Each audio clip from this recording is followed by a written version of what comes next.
அன்பின் இறைவாம் விண்ணக தந்தையே, உமது பேரன்பின் வெளிப்பாடாக இருள் சூழ்ந்த இந்த உலகிற்கு ஒளியாக உமது ஒரே மகன் இயேசு கிறிஸ்துவை எங்களுக்கு வழங்கியதற்காக உமக்கு கோடான கோடி நன்றிகளை ஏறெடுக்கின்றோம். கடந்த 25 நாட்களாக திரு வருகை காலத்தின் வழியாக எங்களை வழி நடத்தி எங்கள் இதயங்களை தூய்மைப்படுத்தி இன்று அந்த பாலகனை தரிசிக்க எங்களுக்கு தந்த பாக்கியத்திற்காக உம்மை போற்றுகிறோம்.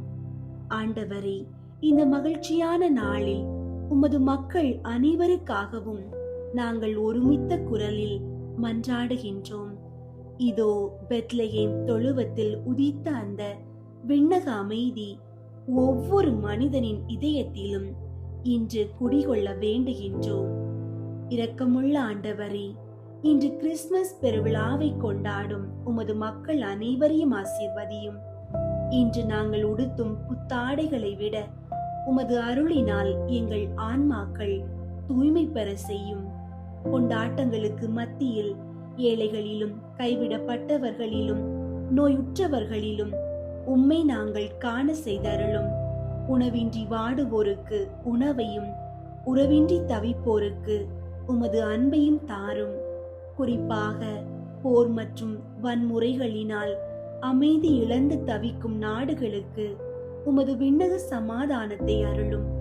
மக்கள் அனைவரும் சாதி மத இன பாகுபாடுகளை கடந்து உமது அன்பு என்னும் ஒரே குடையின் கீழ் சகோதரர்களாக வாழ வழிவகை செய்தருளும். வல்லமையுள்ள இயேசுவே, எங்கள் குடும்பங்களை உமது திருக்குடும்பம் போல புனிதப்படுத்தும். பெற்றோர்களுக்கு பொறுமையையும் பிள்ளைகளுக்கு நல்ல கல்வி ஞானத்தையும் இளைஞர்களுக்கு நல்வழியையும் காட்டியருளும். கடந்த 25 நாட்களாக நாங்கள் மேற்கொண்ட இந்த ஜெப பயணம் எங்களை ஒரு புதிய மனிதர்களாக மாற்றியிருக்கட்டும். வரவிருக்கும் புத்தாண்டு 2026 நம்பிக்கையோடு எதிர்கொள்ளவும் மீதமுள்ள நாட்களை நன்றி உணர்வோடு கழிக்கவும் எங்களுக்கு துணையாயிரும். எங்கள் வாழ்வில் உள்ள தடைகள் நீங்கி உமது பிறப்பின் ஒளி ஒவ்வொரு இருண்ட மூலையையும் பிரகாசிக்க செய்யட்டும்.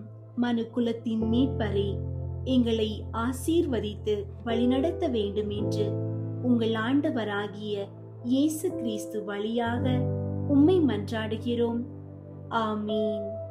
அனைவருக்கும் இனிய கிறிஸ்துமஸ் பெருவிழா நல்வாழ்த்துக்கள். ஆமீன்.